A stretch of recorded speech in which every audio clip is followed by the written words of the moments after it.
자, 네 번째 썰 가보겠습니다. 네 번째 썰인데 세 번째 고민 사연입니다. 여러분은 알만한 사람은 다 아실 겁니다.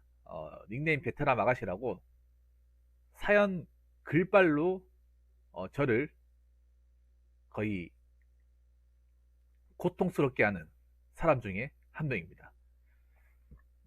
네.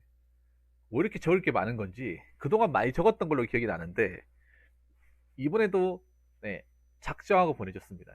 보시면 미리 보여주시면 자 보이십니까?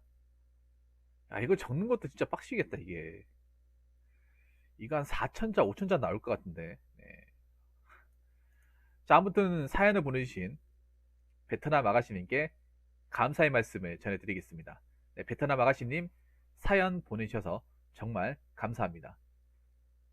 지금부터 사연 읽어드리도록 하겠습니다. 그리고 미리 말씀드리지만 최대한 또박또박 읽어드리도록 하겠습니다. 안녕하세요 붕어 형님, 베트남 아가씨입니다. 이렇게 또 머릿속에 고민과 고민들, 걱정들이 한데 뒤섞여서 저를 괴롭혀서 고민 사연을 올리게 되었습니다. 대부분 사람들의 특성인지 제 개인적인 특성인지도 모르겠지만 저라는 사람은 바쁘게 살아야만 걱정, 근심 덩어리, 잡생각 없이 사는 것 같습니다. 군무원이 되기로 결심하고 부유하지 않았던 전제 조건 등을 취득하기 위해 일하고 퇴근하고 공부하며 이걸 무한 반복했던 시기에는 솔직히 그 공부에 온 정신이 집중되어 퇴근하고 공부만 집중하고 살아왔습니다.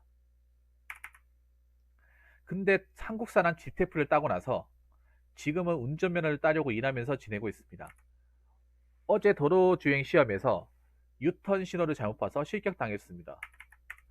운전하면 다방면으로 백미러도 정방도 계기판도 보고 등등 전체적으로 집중해야 하는데 뭔가에 홀린 듯 정신 자체가 유턴해야 한다는 생각만 해서 신호도 앞차들에 가려서 못 봤고 그렇게 저도 모르게 생각 없이 앞차 따라서 유턴하다가 신호 위반. 그래서 재시험 접수했는데 1월달에 전 국민이 면허 따는 달인지 모르겠는데 인원이 가득 차서 제일 빠른 시험이 2월 1일이라고 하더라고요. 지금부터 3주 정도 남았는데 개인적으로 운전 연습하고 싶어도 차도 없고 그래서 3주 정도 그냥 일만 하고 지내기엔 너무 시간 낭비 같아서 당장 다음 주 월요일부터 군무원 인강 결제하고 퇴근하고 공부하려고 생각 중입니다. 근데 시작하기에 앞서서 고민 이유가 제가 진짜 이 죽음의 레이스에 첫 발을 내딛어도 될지 아니면 지금이라도 다른 길을 선택해야 할지가 정말 너무나도 고민입니다. 사실 모든 선택과 결정, 책임은 전적으로 저에게 있지만 그래도 형님에게 현실적인 조언이나마 구하고 싶어서 이렇게 장문의 사연을 바치고 있는 중입니다. 사실 군무원을 결심하게 된 계기가 누나의 영향을 많이 받은 것도 있지만 저도 사실 가장 큰 게 안정성을 보고하는 것 같습니다. 연금도 좋은 제도이지만 고용 안정이 보장된다는 게 가장 핵심적인 것 같습니다. 대부분의 사람들이 공시를 준비하고 결심하는 계기가 안정성과 연금이겠죠. 저도 똑같은 것 같습니다. 사실 저는 제대로 된 회사 생활을 해본 적이 없습니다. 알바 말고는 대구 조소 여행사에서의 수습사원 2주는 뭐 아무도 알아주지도 않고 없다고 해도 무정하겠죠. 그 당시에는 정말 회사 생활이 상상을 초월할 정도로 냉정하구나라고 세상에 대해 정말 단기간에 많이 배운 것 같은 느낌을 받았지만 사실 고작 2주 가지고 세상을 배우고 그건 좀 아닌 것 같습니다. 첫 회사에서의 트라우마도 너무 강력하게 저에게 영향을 끼쳤는지 거의 퇴사한 지 1년이 다 되어가는 시점에서도 가끔씩은 그 족같은 회사 생각이 납니다. 제가 그 회사를 퇴사했던 이유 중에 가장 큰 게 이렇습니다. 사기업이니까 언제 잘릴지 모른다는 불안감에 항상 살아야 한다는 압박감이 저에게 엄청 크게 다가왔습니다. 항상 불안했습니다. 일하면서도. 모의 연습이 아니라 실제적으로 고객들과 전화를 하고 일 처리를 하니 혹시 실수하면 어쩌지 싶어서 손이 바들바들 떨리고 일 잘하가도 있다가도 사장이 다른 직원한테 심할서 경위서 작성하라, 사내 메신저에서 어떤 문제 발생 시 실수 시 임금 삭감, 연차 사용 제한할 거다 이제라 하는 거 보고 긴장 바짝 해야겠구나라는 생각도 들었지만 사실 그거보다 훨씬 크게 들었던 감정은 앞서 언급했다시피 아무리 개같이 잘해도 언제 잘릴지 모른다는 그 불안감에 항상 살아야 한다는 압박이 저를 너무 힘들게 만들었고 아무리 사실 수습이라도 고작 160 받기 위해 내가 이 개지랄 떨어야겠니? 라는 생각도 컸습니다. 밖에서 알바해도 그 정도는 버는데 이런 생각이 커서 권고사직 권유에 그냥 스스로 나왔습니다. 퇴사 후 앞으로 뭐 먹고 살지라는 생각도 몇 날 며칠을 했습니다.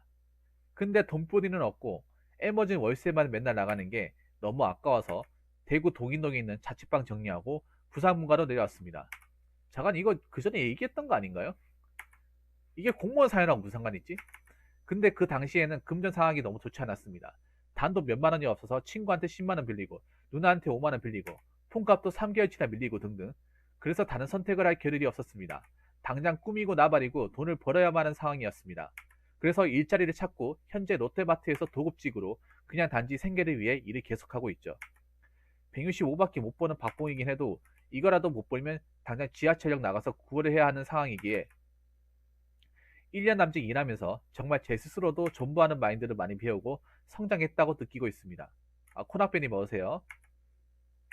사실 제가 일을 계속하는 이유가 아무리 족같아도 할 수밖에 없는 이유가 밥벌이가 제일 크지만 가장 큰 요인이 메로나입니다.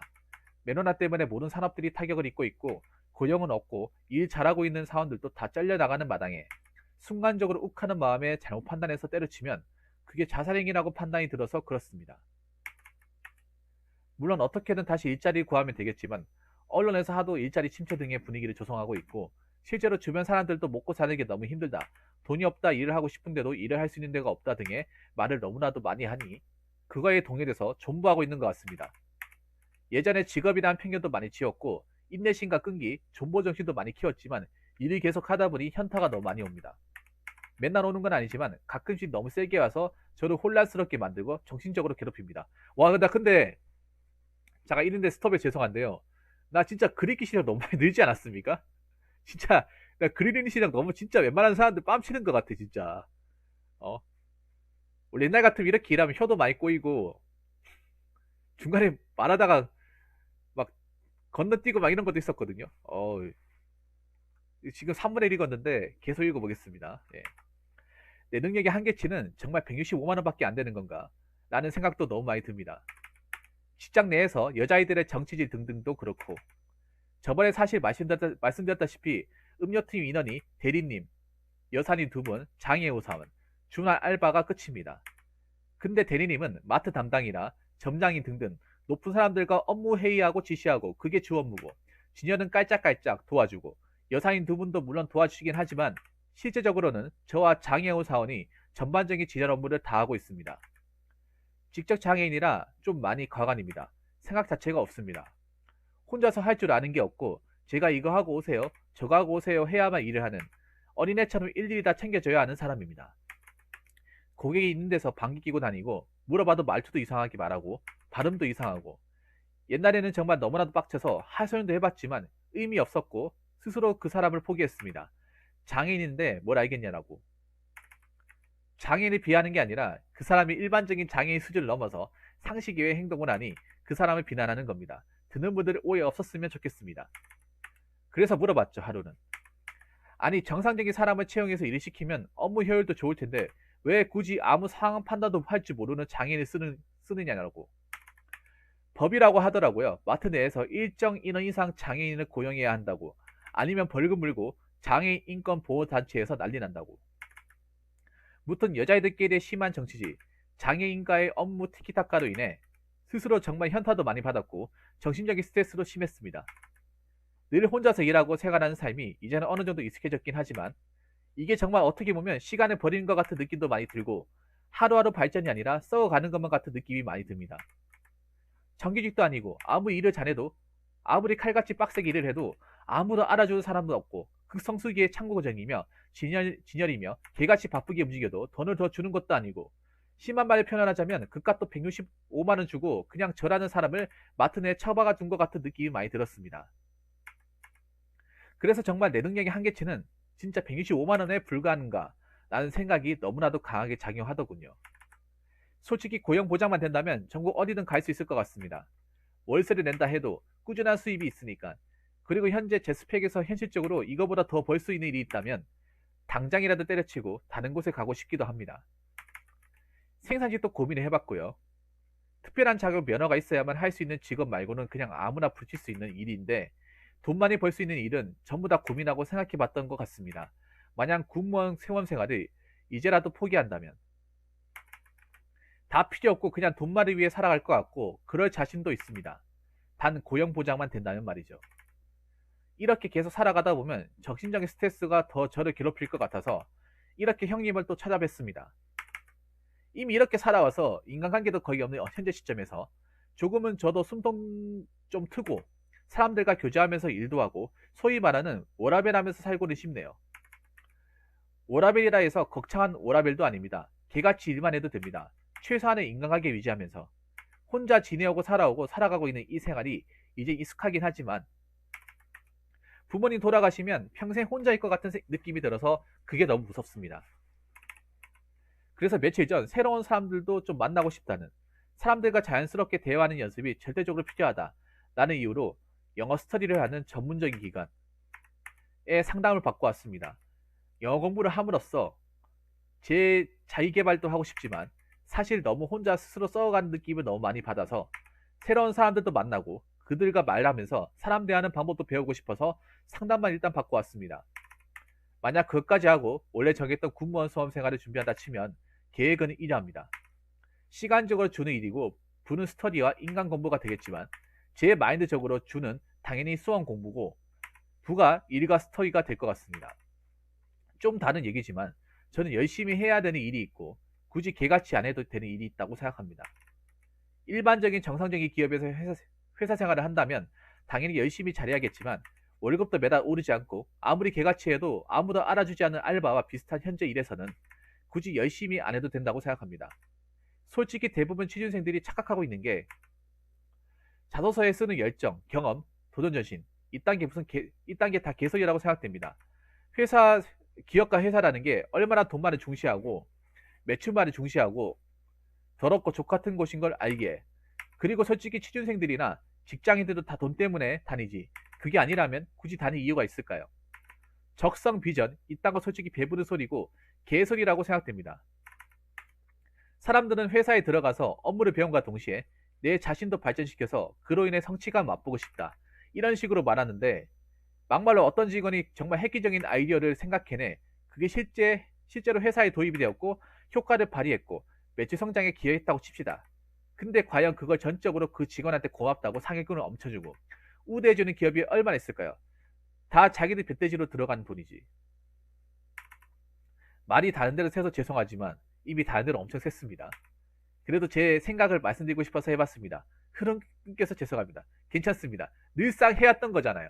왜 오늘 한 번만 했다고 생각하십니까? 여태까지 19번 사연을 보내면서 흐름 끊는 건 님 전문이지 않습니까? 괜찮습니다. 이미 도가 텄습니다. 계속 읽겠습니다. 무튼 앞서 언급드렸던 이러한 생각들이 저를 너무 지치고 힘들게 합니다. 님은 나를 너무 지치고 힘들게 만들지 않습니까? 내가 진짜 하소연하고 싶네 진짜. 19번이나 이렇게 했으면 이제 그만해야 될 거 아니야. 죄송합니다 여러분. 사연 계속 읽겠습니다. 읽다 보니까 나도 우라통이 터지네요 진짜. 앞으로도 당분간은 현재 하고 있는 일을 계속 해 나가야겠지만 본질은 이겁니다.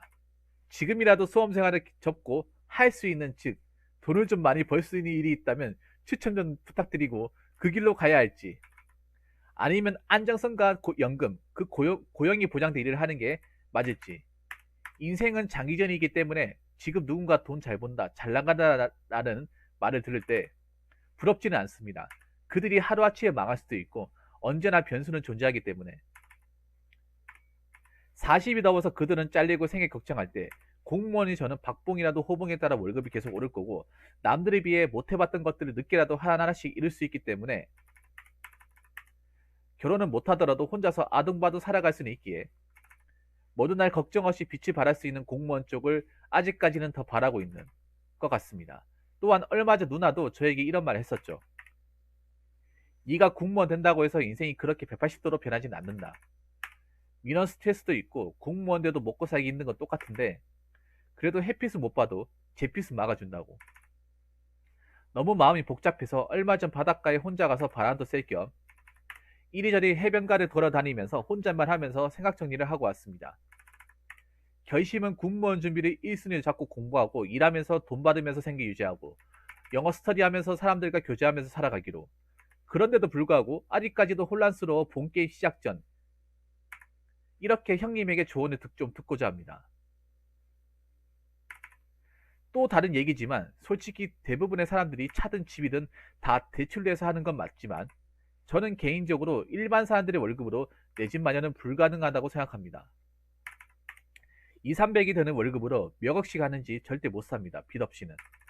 그래서 대부분 사람들이 그냥 빚 내고 어차피 그 빚 다 못 갚을 걸 알기에 빚이 몇 억, 몇 천씩 있음에도 불구하고 그냥 빚 갚는 거 포기하는 마인드로 할 거다 하고 사는 것 같다고 봅니다. 한편 제가 일을 전부하고 있는 이유 중 하나가 메로나 시국도 있지만 제 개인적인 끈기와 정보 정신을 키우기 위해서도 있습니다. 일을 해보니 10년 이상 일을 한 사람들이 너무 존경스럽더라고요. 10년씩이나 일하면서 온갖 수모와 고난, 시련 등을 다 겪었을 텐데 중간에 박차고 때려치고 싶었던 적도 많았을 텐데 자신의 생계를 위해서 가장이니까 애들 뭐로 사기를 하니까 등등의 이유로 10년, 20년 동안 근속하신 어른들이 너무 대단해 보였습니다. 그래서 저 또한 공무원이 된다고 한들 버티는 게 가장 중요하니까 정보 정신을 키우기 위해 계속 달려나가고 있는 것 같습니다. 두세 달 하고 족같다고 그만두고 2, 3년 하다 족같다고 그만두면 막상 공리자 돼서도 뻔하니까요. 마지막으로 형님께 부탁드리고 싶은 게 있습니다. 간략하게 1번, 2번으로 하겠습니다. 1번, 안정성 박봉이라도 호봉 상승에 따른 임금 상승 맛볼 수 있는 공무원 준비. 2번, 지금이라도 다른 길을 알아볼 것. 1번을 추천하신다면 아직 초시생이나 모르는 게 많기에 어떤 커리큘럼과 어떤 인강을 추천해 줄 만한지. 2번을 추천하신다면 당장 제 스펙으로 165보다 더 많이 벌을 수 있는 일은 무엇인지, 어떤 일을 추천하시는지 등을 얘기해 주시면 감사하겠습니다. 운전면허는 곧 취득 예정이어서 넣었고, CRS 자격증은 옛날에 여행사 준비한다고 봤던 항공예약 발권 프로그램 자격증입니다. 근데 여행사는 두 번 다시 갈 일이 없기에 빼도 무방할 것 같습니다. 제 정신적 지주이신 부모 형님의 현실적인 조언 있는 대로 부탁드리겠습니다. 두서 없었던 긴 글 읽어주셔서 정말 감사합니다. 다시 한번 장황히 경어서 너무 죄송합니다. 이만 줄이겠습니다. 이게 줄인 거예요?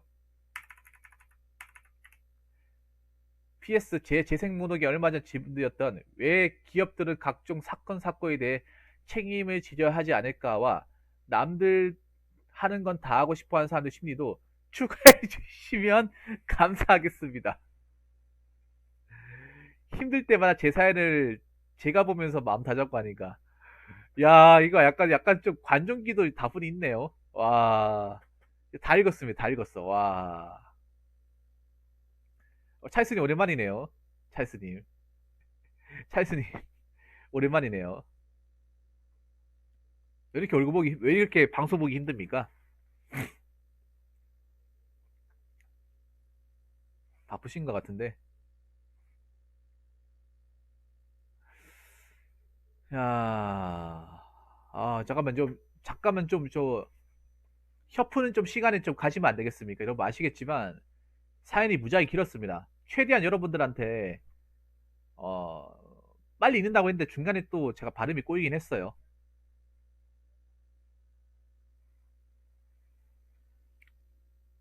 벙어리 한 번만 주세요. 벙어리 한 번만.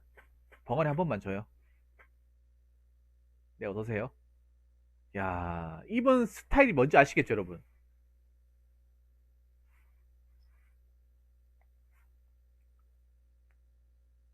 그 찰스님, 나 하나 부탁드리고 싶은 게 있어.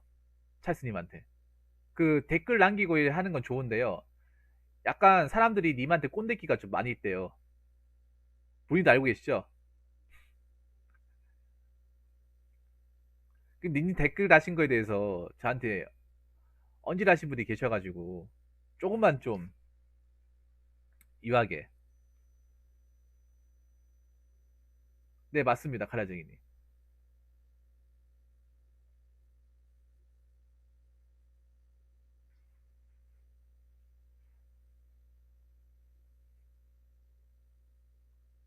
그게 얘기를 하더라도 뭔가 꼰대 입장에서 얘기하면 그 피드백이 안 돼요. 그냥 어른들이 하는 잔소리 이렇게 생각이 되기 때문에 이 말이라는 게 참 어려워. 그래서 말이라는 게 제 말도 아니 댓글을 자제하는 게 아니라요. 그런 걸 좀 순화시켜서 하라고요. 순화시켜서 할 수 있잖아요. 그 찰스님 그때 님 기억나십니까? 그때 그 중앙대 전기과 그때 뭐 스펙 아무것도 준비 안 하고 했다고 얘기했잖아요. 그게 좀 반발을 많이 샀어요. 그게 다른 건 모르겠는데 그거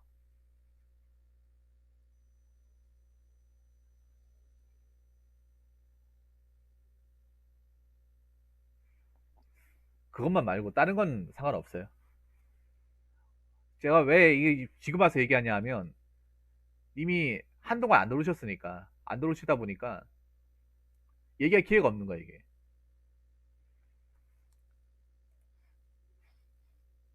지금이야 얘기했으니까 됐습니다. 그러면 자 그러면 사연 봅시다. 아니 그냥 메인은 그거잖아. 자 메인은 여러분 그거 아닙니까? 그냥 공무원 시험 볼 거 아니면 지금이라도 공무원 준비 때려치우고 나한테 맞는 거 찾아갈까? 이거 아닙니까? 근데 왜 이렇게 많은 내용이 필요할까요? 뭐 이렇게 많은 내용이 필요해? 그것도 연관성이 없는 내용들로 다 도배가 되어 있어요. 그리고 내가 하나 또 짚어드릴 게 있는데, 님 여기 일하는 사람 동료 중에 장이호가 있다고 하잖아요. 근데 이거는 좀 아닌 것 같아.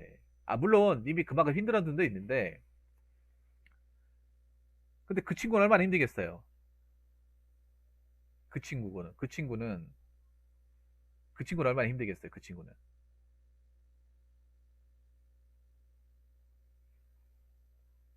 그 친구도 나름 좀, 여기 와가지고 좀 세상과 좀 도전해보고 좀 탈락하는데 이 지적장애라는 게 그래요. 평생 약간 그 유아의 어떤 지능을 가지고 살아야 돼요. 어쩔 수가 없는 거야, 그거는. 물론 그만큼 힘드셨겠지만 그분 딴에는 진짜 노력하고 있는 거야. 그분 딴에는.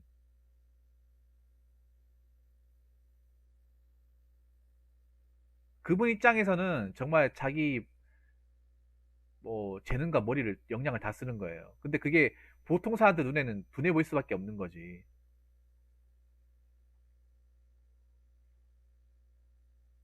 좀 실수하고 해도 이해해 줘야 돼요. 그러니까 같이 옆에 일하는 사람이 더 잘 이해해 줘야 돼. 왠지 안 그러면 이해해 줄 사람이 없어. 유튜브 켰는데 라이브 썸네일에 아가씨님 보였어요. 아이 괜찮습니다. SW. 아유 수원이 감사합니다. 아유 수원이 감사합니다. 아유 수원이 감사합니다. 그렇죠. 사람이 뭐 장애 가지고 이렇게 안 좋아지는 거 한순간이야. 뭐 교통사고 가가지고 길 가다가 재수없게 누가 내한테 밟고 뭐 다리 밟고 지나가면 뭐 휠체어 타는 거예요. 그런 사람도 굉장히 많아. 아니면 길 가다 뭐 뒤통수 자빠져가지고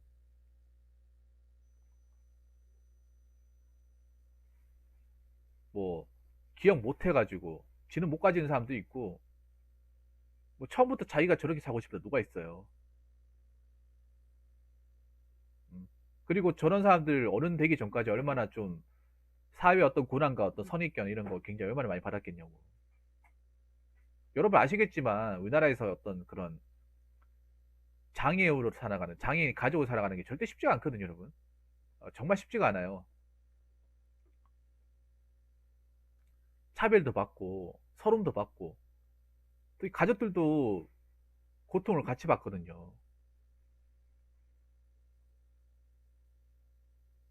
그러니까 좀 그 베트남인도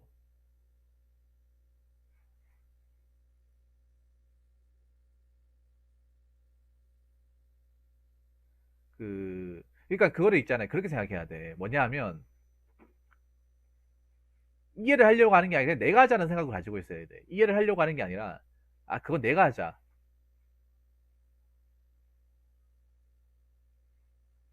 왜냐 그분의 한계치는 거기까지예요. 그러니까 그렇게 생각하면 돼. 그분은 보통 사람들처럼 하다 보면 느는 그게 아니라는 거예요. 어느 정도 한계치라는 게 정해져 있다는 거죠. 그러니까 자꾸 안 되는 거 억지로 대기하는 것보다 이분이 할 수 있는 능력치 여기까지구나. 그럼 나머지는 내가 좀 케어를 해야겠구나. 그래서 이 사람이 실수하고 좀 못하더라도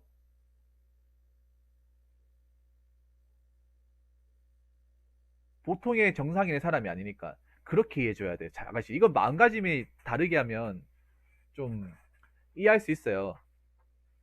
그분도 열심히 살려고 하는 거니까. 자, 그럼 본론으로 갑시다.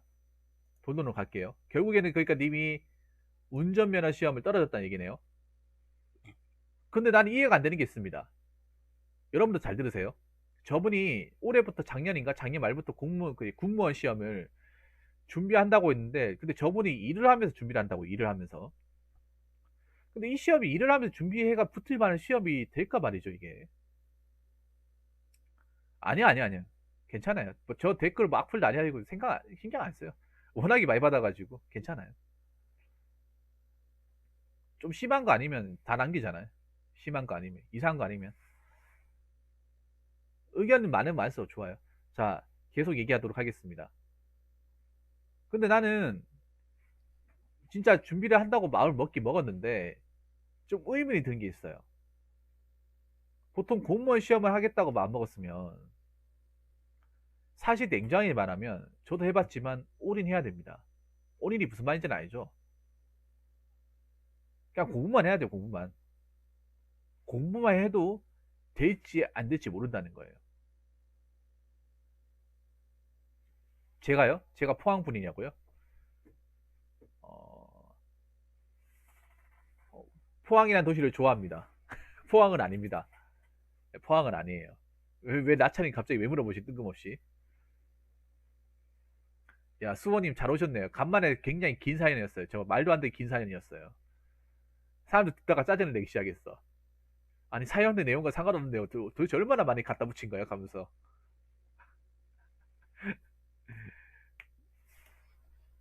아, 그러니까 이게 좀, 이 공부라는 게 있잖아요. 약간 계획성을 띠고 있어야 돼, 계획성을. 근데 이분이 제가 알기로는 근무 시간이 9시간이 그래요, 9시간. 하루에 9시간 정도 일을 해요. 9시간 맞습니까? 7시간인가?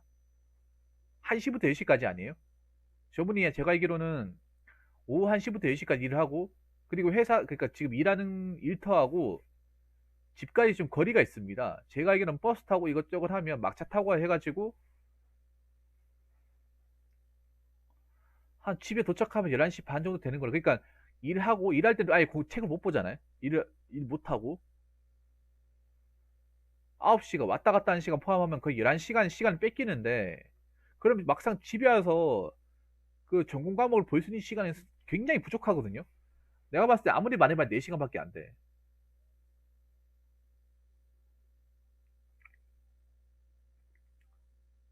4시간밖에 안 된다니까요. 여기서 공무원 일을 하신다거나 공무원 준비를 해보신 분들 계십니까?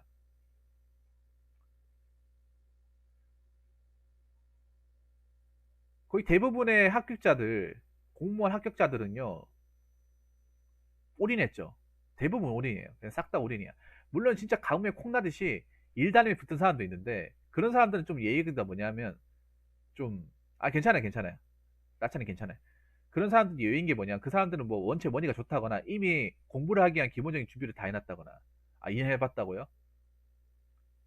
공무원도 제가 알기로 난이도가 좀 있는 시험을 하고 있어요. 공무원도. 난이도가 굉장히 있는 시험을 알고 있는데,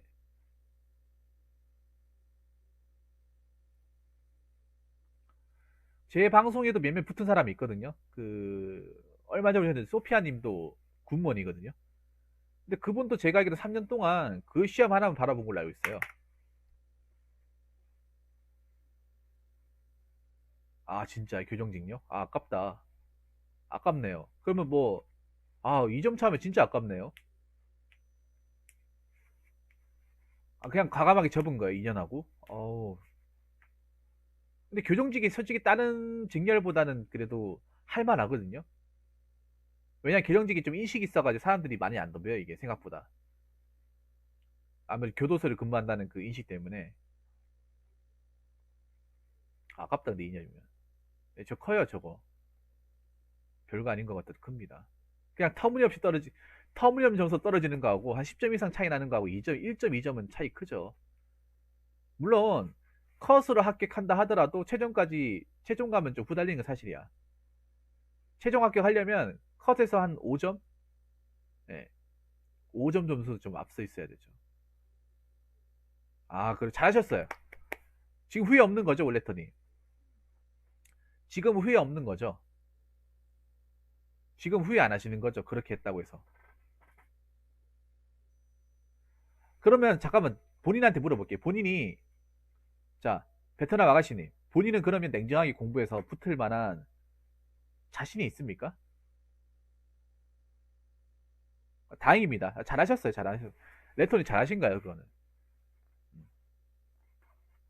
잘하신 거예요. 2년 정도는 그냥 그냥 액대비 생각하고 경험했다 생각하고 넘어가면 괜찮아요. 저게 제일 좋은 거예요, 어떻게 보면. 공부 열심히 해놓고 딱 기간 정해놓고 하고 나서 안 됐네?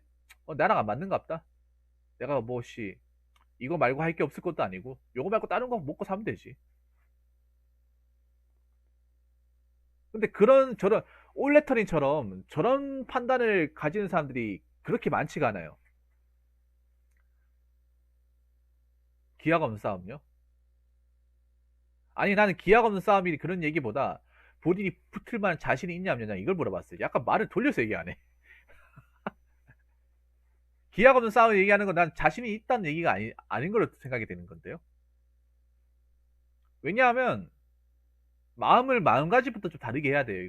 공무원 시험이라고 하면. 하다 보면 되겠지라면 못 붙어요. 그냥 남들 하는 것 정도 따라가면 되겠지. 약간 이런 마음 가져야 돼. 공무원 붙으려면. 이거 아니면 죽는다. 나 이거 아니면 할 거 없다. 나 이거 아니면 끝이야.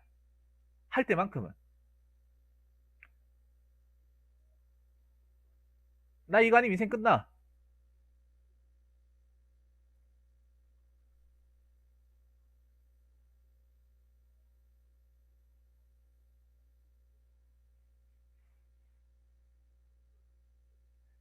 저게 왜 눈물 흘리면서 하는지 아세요? 올레터님 아시겠지만 공무원 공부 진짜 독설시 눈물 흘리면서 했어. 왜 저게 하는지 아세요?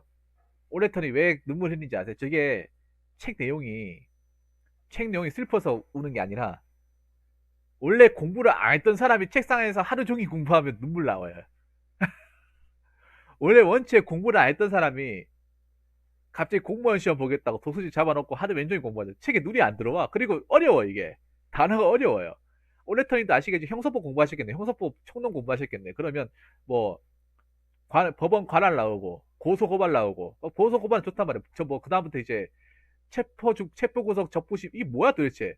영장 실시심사 이게 뭐야? 뭐 아니하다 할 수 없다. 그건 무슨 말이야 이게 뭐 된다는 말이야 안 된다는 말이야. 이런 말 때문에 눈물 나와. 막 이게 왜냐하면 아니 한글이 이렇게 배배 꼬였어? 좀 쉽게 적어주면 안 돼? 법 과목 공부하면 그런 생각 들거든요 진짜로. 법을 한 번도 접하지 않은 사람이 시험 붙겠다고 갑자기 보잖아요. 왜냐하면 법률 용어 자체가 기본적으로 난이도가 있단 말이에요. 이해를 못하면 절대 이게 들어오지 않거든요. 아 교정만 준비한 거 아니었어요? 아 그렇군요.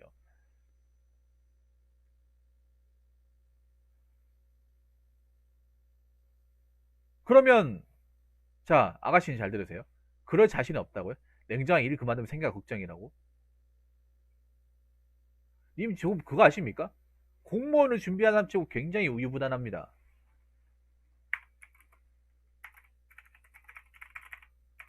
공무원을 준비하겠답시고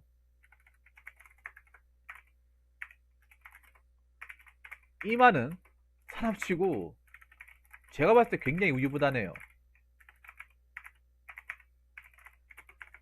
아니 그러면 저 하루에 9시간 왕복 왕복 2시간 이상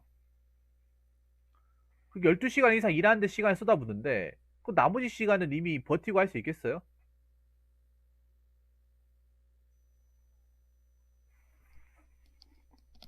나머지 시간은 3시간 4시간밖에 안 되는데요.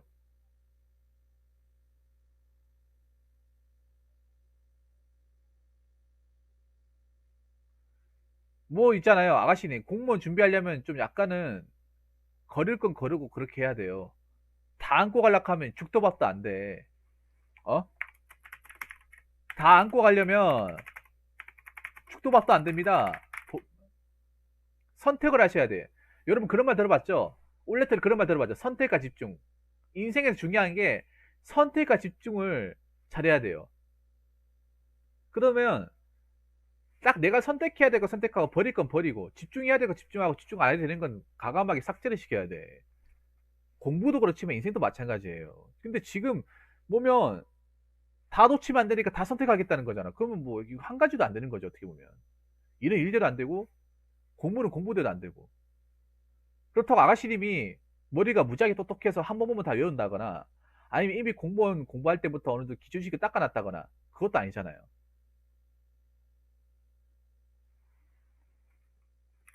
어? 그 공무원 강사분들이 눈이 강조하는 게 그 과목별로 있잖아요. 수험생도 못 알아듣고 OT 할 때 가장 강조하는 게 뭐냐? 선택과 집중이에요. 선택과 집중. 전환기 쌤도 선택과 집중 얘기하고 웬만큼 유명하다는 사람 선택과 집중 다 얘기해요. 왠지 아세요?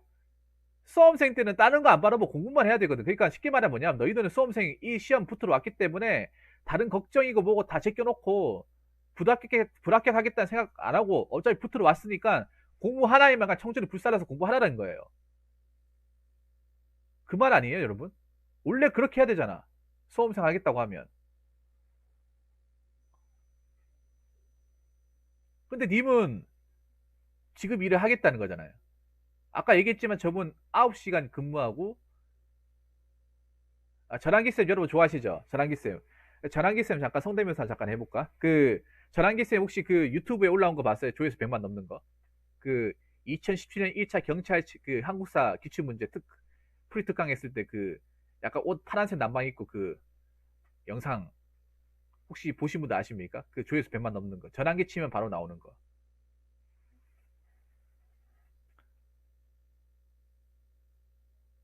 근데 난 베테랑 아가씨님 솔직히 얘기할까요? 님 성격에 난 고용 안정 들어가면 안 될 것 같은데요?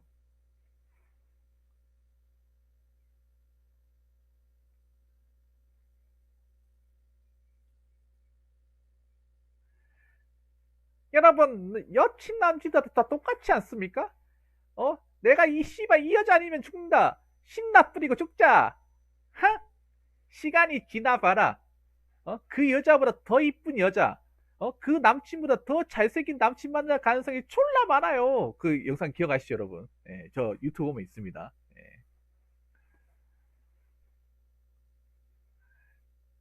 아니, 근데 그냥 이 사연 집중하다 보니 갑자기 생각이 나서 얘기하는 건데,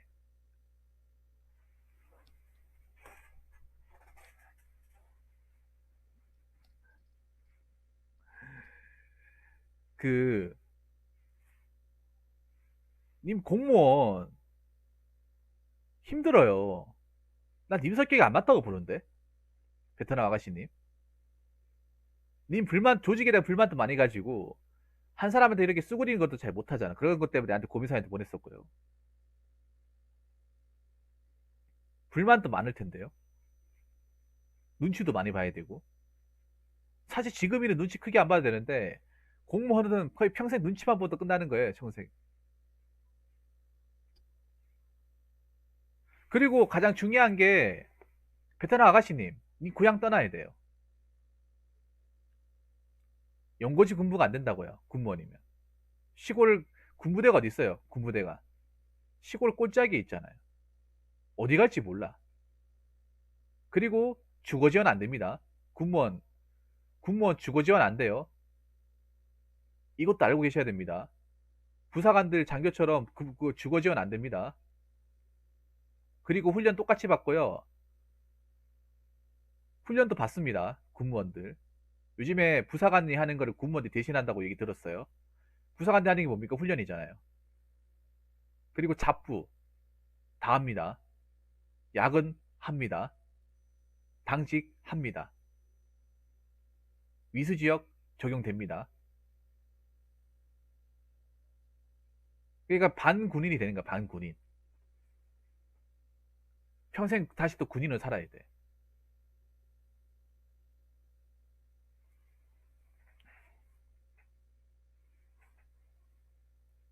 봐봐요. 님, 베테랑 아가씨님. 웃기게 사람들이 다 그래. 공무원 시험 보겠다는 사람들 다 똑같이 생각하는 게 뭔지 아세요? 좋은 것만 봐. 무조건 좋은 것만. 장점은 본단 말이야. 장점만. 어? 나쁜 것도 봐야 될 거 아니야. 장점을 보면 단점도 봐야 될 거 아니에요. 정말 사랑하는 사람 있으면 그 사람의 나쁜 점도 내가 충분히 감싸주고 내가 이해해 줄 수 있다. 그런 마음이 있어야지. 무조건 이쁘다고 해서 혹해가지고 결혼해봐요. 또 행복할 수 있겠냐고. 어? 아무리 공무원이 저거 좋다고 하지만 평생 저 고용 안정 연금만 바라보고 감당하기에는 겪어야 될 것들이 많은데.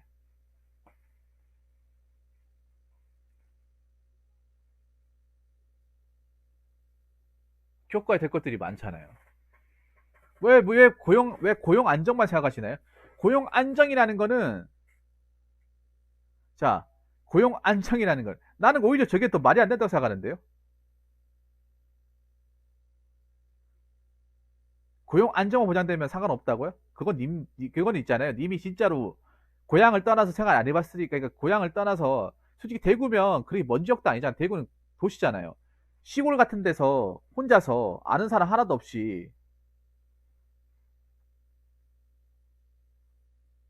생활 안 해봤잖아요. 평생 동안 또 돌아다니면서. 말은 상관없다고 하지만 실제로 가보면 상관이 있을걸요, 아마? 상관 있지, 왜 상관이 없어? 그 고용 안정이라는 거는 내가 건강하게 사고 안 치고 무사히 호봉을 채워가 진급했을 경우에만 가능한 거 아니에요? 근데 반대로 얘기하면 내가 중간에 사고 치고 적응 못하면 안 되는 거잖아.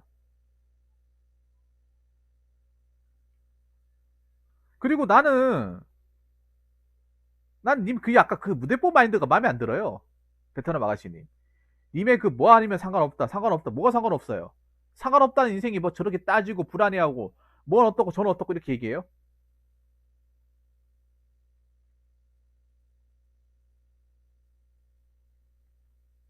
아니 상관없다는 사람이 이렇게 사연을 길게 얘기해? 사연 내용만 봐도 이 사람이 상관없다고 얘기할 그런 건 아니잖아요. 맞죠?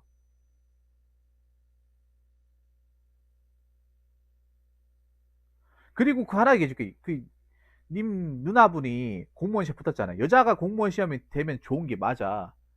근데 남자는 좀 틀려. 여자랑 다른 게.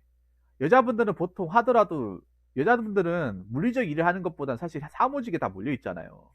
이것도 나중에 어떻게 될지 몰라. 제가 전에 얘기하는 직무급제로 바뀌기는 사무직이 가장 타격을 입어요. 특수성을 띠고 있지 않은 일이잖아요.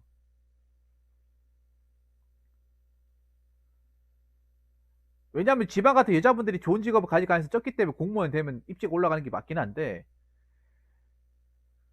남자는 보자.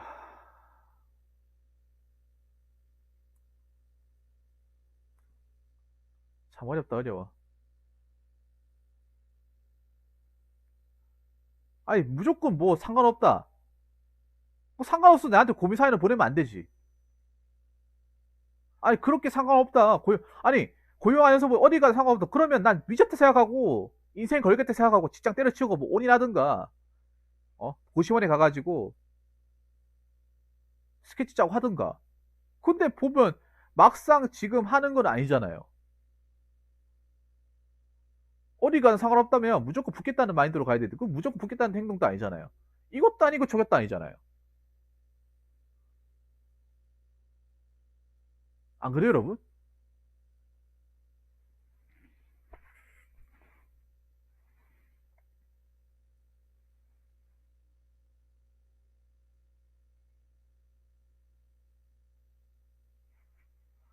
여러분 안 그렇습니까?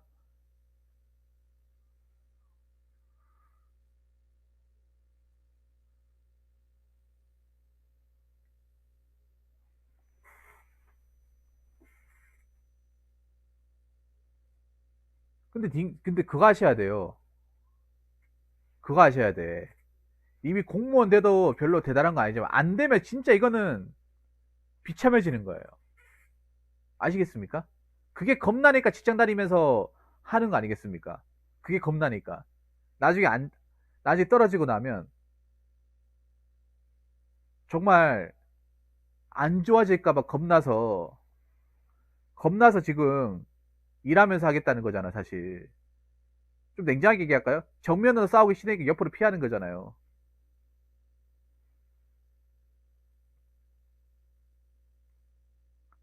애초에 공무원 시험 대다수의 한 90% 이상의 사람들이 이 시험 하나만 바라보고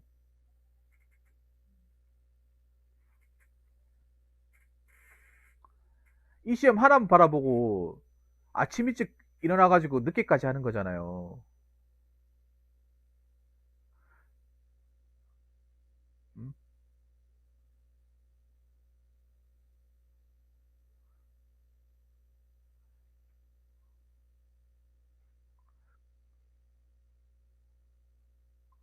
아, 네, 안녕하세요. 안녕하세요. 형님 영상 보고 생방하길래 글 남기고 갑니다. 다음 주에 친구네 스텐 회사에 가서 노가다 뜨기 전에 영상 보면서 생산직에 대한 팁을 얻어가네요. 늘 조언주셔서 감사하고 고생하세요. 아유, 감사합니다. 네. 네, 그 이해 가셔가지고 다치지 마시고 네, 오래 일하시기 바랄게요. 네, 축하드립니다. 알고 있어요, 알고 있어요. 글 내용 보고 알았어요. 네.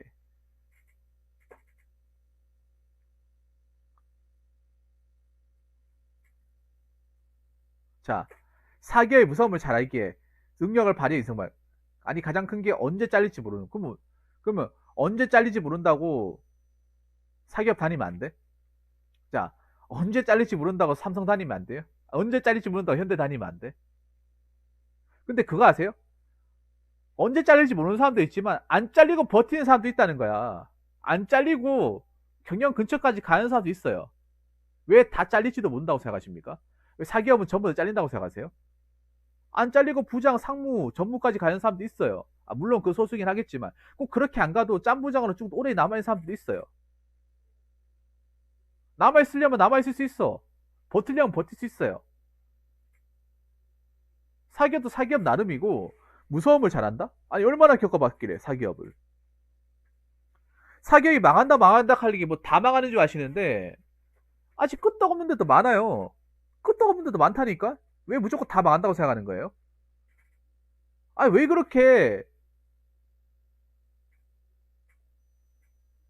왜 그렇게 결론 지으십니까? 공무원은 좋고 왜 사기업 나쁘다고 왜 단정 지어버리세요? 공무원은 무조건 좋고 딱 얘기하는 게 그런 거네. 공무원 무조건 갑이고 어? 얘기해 보면 사기업은 어딜 가든 별로고. 근데 님이 지금 이런 걸 따질 수 있는 입장이라 생각하세요?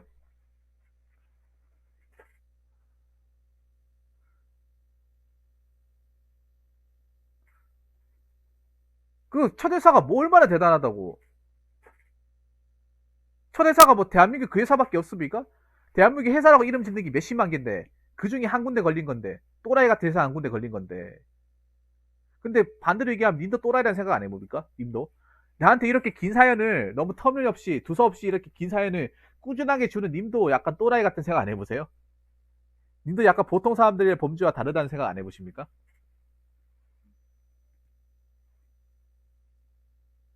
어떻게든 살아남습니다. 사기업이 잘리더라도 어떻게 살아남아요? 살아남습니다. 살아남습니다. 살아남으면서 방법도 있어요. 사기업 다니면서 뭐 기술 배워도 되고 직무 전환해도 되고요. 뭐 이것도 잘못된 거예요. 뭐 사기업 잘리에 무조건 뭐 치킨 튀기고 피자 만들고 다 이걸로 알고 있잖아. 아닌 거예요. 그거는 사기업 다녀가지고 막상 계획 없는 사람들이 어 뭔가 나와서 불안하니까 이제 그냥 하는 거야. 물론 잘 되는 사람도 있긴 하지만.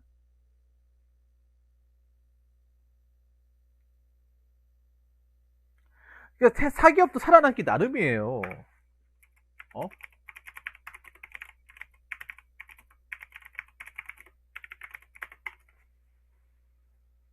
지금 일 불경기에도 빨간 날 공장 실수 없이 돌아가는 공장들도 많이 있어. 자, 그리고 이 말 들으니까 너무 어이가 없어. 자,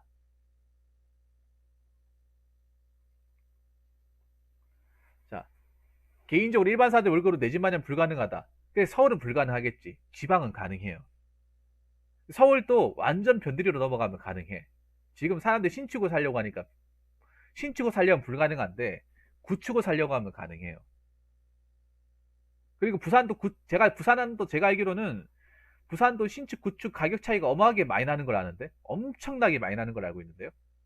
부산 여러분 있잖아요. 집값이 정말 장난이 아니라 엄청나게 요동을 많이 쳐요. 내가 나중에 부동산 볼 일 있으면 모르겠는데 싼 데는 싸고 비싼 데 말도 안 돼 비싸요. 구미가 집값 구미가 아무래도 이제 대기업이 떠나다 보니까 대형 평수 집값이 엄청 싸요. 혼합변이 아시겠죠? 맞죠? 대형 평수 4, 50평짜리. 왜냐하면 뭐 이거 좀 안 좋은 얘기인데 구미에서 대기업 좀 많이 떠나다 보니까 어차피 거기 안 살잖아요 이제. 왜냐면 거기 살려면 사람들이 거기서 이제 직장 구하고 일을 해야 되는데 공실이 많아요. 비어있는 데가 많다 보니까 아파트 많이 지어놨는데 막상 거기 와가지고 이제 살려고 이제 주거 목적으로 들어온 사람들 얼마 없다 보니까 생각보다 아파트도 괜찮은데 괜찮아요. 아파트 구미 같은 데 가면 뭐 살 수 있다니까. 아니 집도 집 나름이야. 그리고 꼭 아파트 해야 돼요? 꼭 아파트 해야 됩니까? 아파트 아니라도 뭐 빌라 가서 사면 되는 거고. 그리고 님 냉정하게 봐요. 서울 사람 아니잖아. 부산 사람이잖아요. 님 무슨 서울에 뭐 신축을 사는 것도 아니고요. 신축을 사는 것도 아니고 부산 사람이잖아요. 부산에 님이 뭐 해운대 사는 것도 아니고 해운대나 수영구 사는 것도 아니고 그 부산에 변두리 아파트 같은 데 노려볼 수도 있는 거야. 돈 모아서. 아 변두리 아파트가 아니더라도 뭐 빌라 같은 거 노려볼 수도 있잖아요. 꼭 집이 아파트여야만 됩니까? 집이 아파트여야만 돼?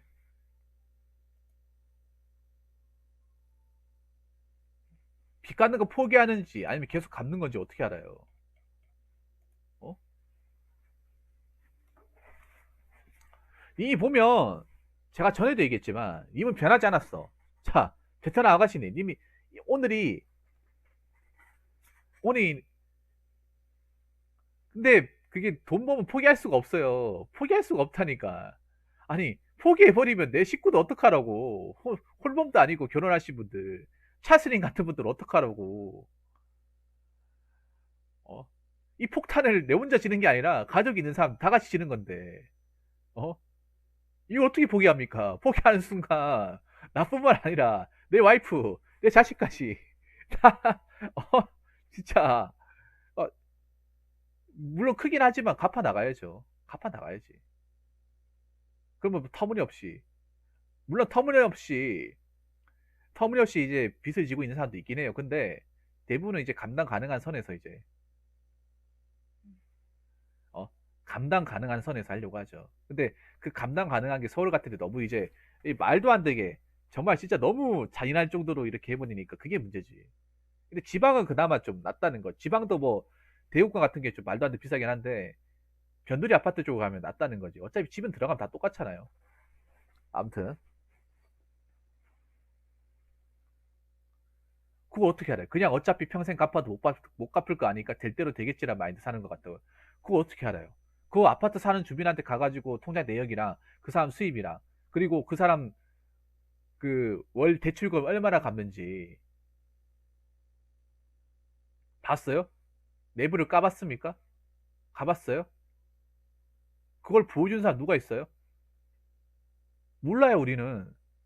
그런 마인드로 사는지 악착같이 사는지 몰라. 내가 이 말씀을 왜 드리냐면 우리 자신이 알아, 우리 사실 함부로 판단하고 자시고할 게 아니라는 거죠. 지들이 알아서 하겠죠, 자기네들이. 근데 제가 아는 거는 모든 그런 대출 갚는 사람들이 그렇게 말도 안 되게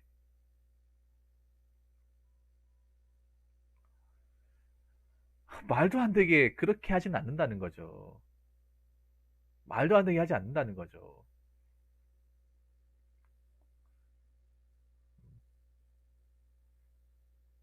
너무 편견을 가지고 보는 것 같아.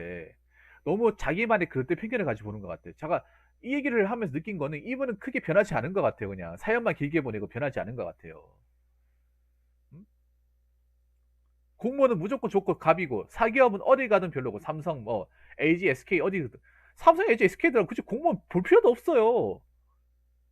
삼성, LG, SK 뭐 본사뿐만 아니라 계열사만 들어가도 굳이 공무원 굳이 막 애걸복걸할 필요가 없다니까. 그리고 뭐 중견기업 정도만 가더라도 굳이 공무원 크게 안 부러워한다니까요.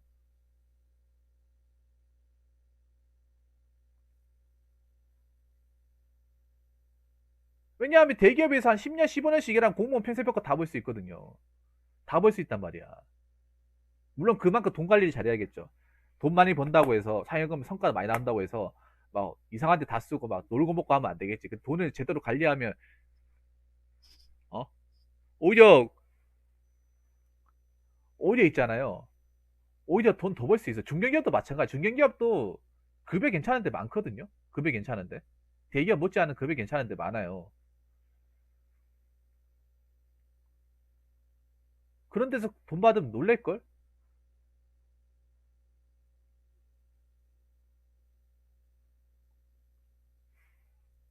이 중소라서 문제인 거지, 중소라서. 중소도 보면, 중소도 몰라서 그렇지, 가늘고 길게 이렇게 버틴 사람들 굉장히 많아요. 중소도 가늘고 길게. 급여가 좀 아쉬워서 그렇지, 가늘고 깊이 버티려면 오히려 대기업 중견보다 나는 비도 없지 않아 있어요.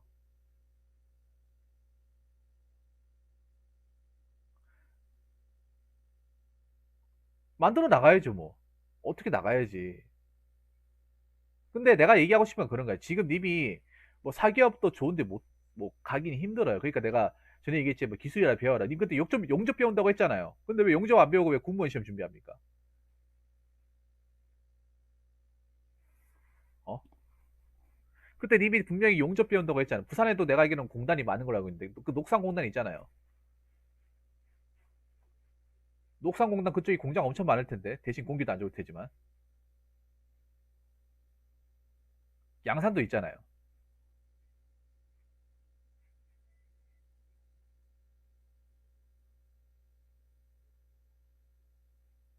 대기업이 아니다 하더라도 뭐 기술로 먹고 살던가 뭐 공장밥을 먹던가 살려면 살 수 있어요. 대신 좀 힘들게 일을 할 수 있겠지. 기계를 만지면서. 하려면 할 수 있죠. 왜 못해?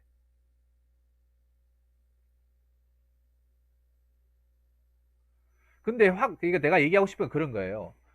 그냥 간단하게 얘기할게요. 너무 내가 좀 얘기하면서 서두가 길었는데, 할 거면 제대로 인생 오지랖을 준비하든가. 그게 아니라면 차라리 뭔가 다른 기술을 배우든가.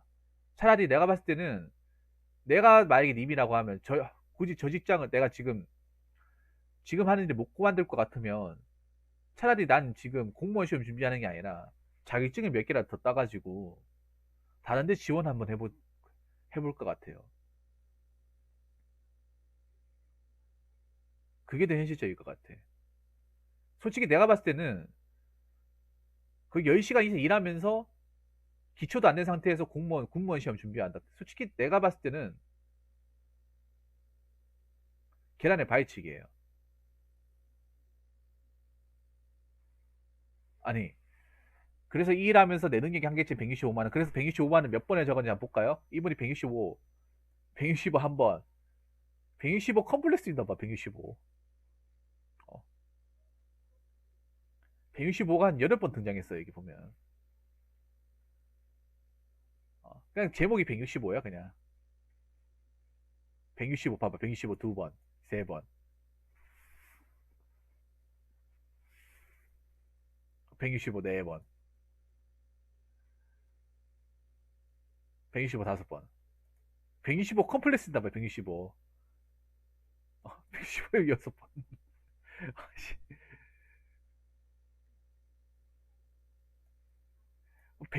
165 컴플렉스 있어요, 165?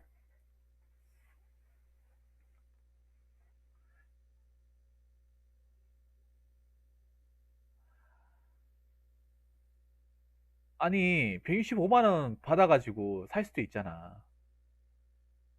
근데 일이 막 그렇게까지 막 미친 듯이 힘든 것도 아니잖아요.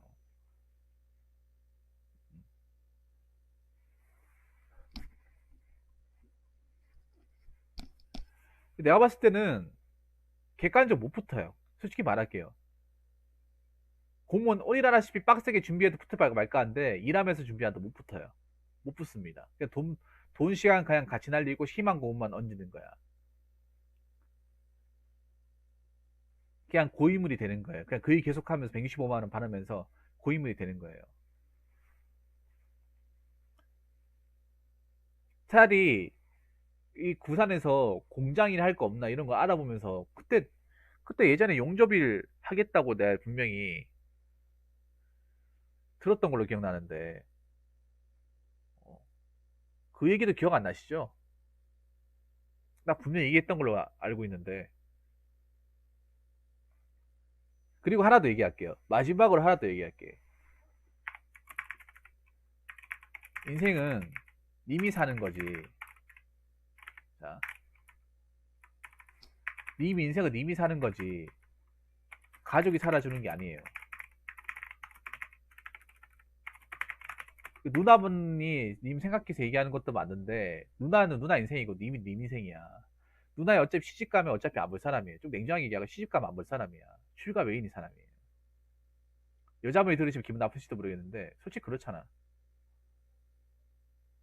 결혼하잖아요. 그러면 가족 행사 아니면 못 봐요. 결혼할지 안 할지 모르겠지만 결혼 못 할 수도 있지만 뭐 결혼 못 한다 하더라도 나가 살 수도 있을 거 아니야. 계속 평생 같이 사는 것보다. 그러면 가족은 맞지, 같이 살아온 사람은 맞지만 앞으로도 계속 같이 살지 안 할지는 의문이라는 거죠. 그분도 그분 인생이고 베트남님은 베트남 인생이야. 물론 가족 혈육의 입장에서 더 애틋고 애틋하게 보고 또 신경 쓰여가지고 님한테 뭐 공무원 시험 보는 게 낫겠다 얘기할 수는 있어요. 틀린 말은 아니야. 그리고 냉장이랑 붙었으니까 제 얘기를 하지. 만약에 누나도 떨어졌다 생각해봐. 제 얘기를 하겠어요? 저런 얘기 할 수 있겠냐고.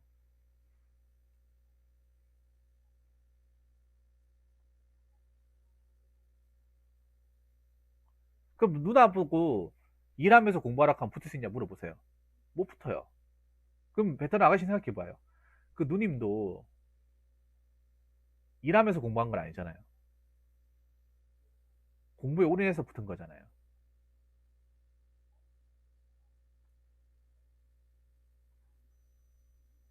그렇지 않나요? 그 누나 보고 내 이렇게 하고 있는데 붙을 수 있겠냐 물어보고 냉정하게.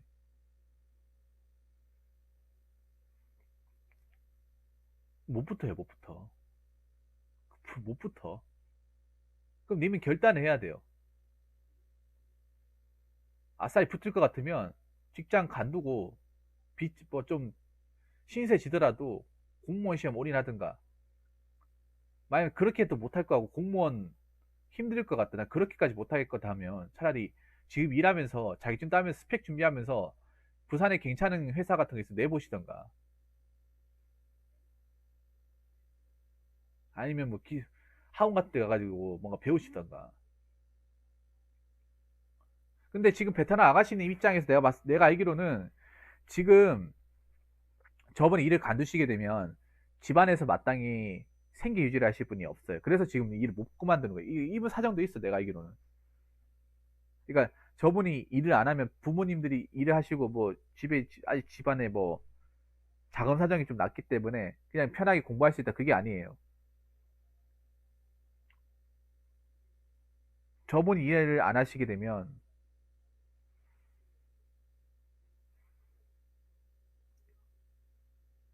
저분이 일 안 하시게 되면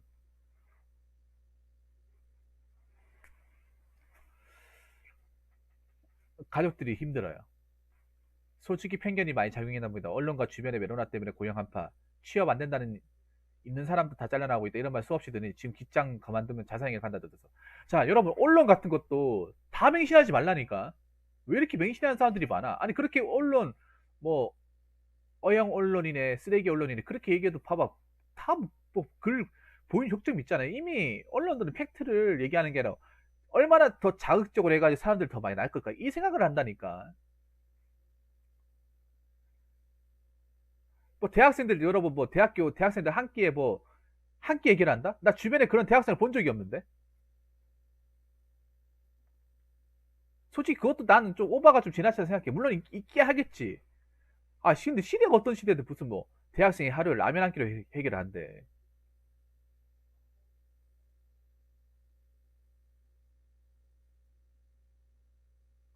그것 자체가 억울 아닙니까, 여러분?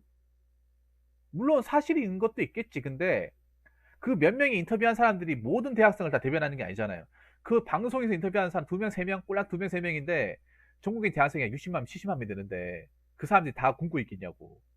근데 그 기사만 그대로 믿으면 아, 전국의 20대 대학생들 돈 없어가지고 그냥 북한처럼 하루에 한 끼만 먹고 라면만 먹고 저렇게 생계 유지하는구나. 그렇게 믿는다니까. 그거 자체가 바보라니까요. 다 믿으시면 안 돼.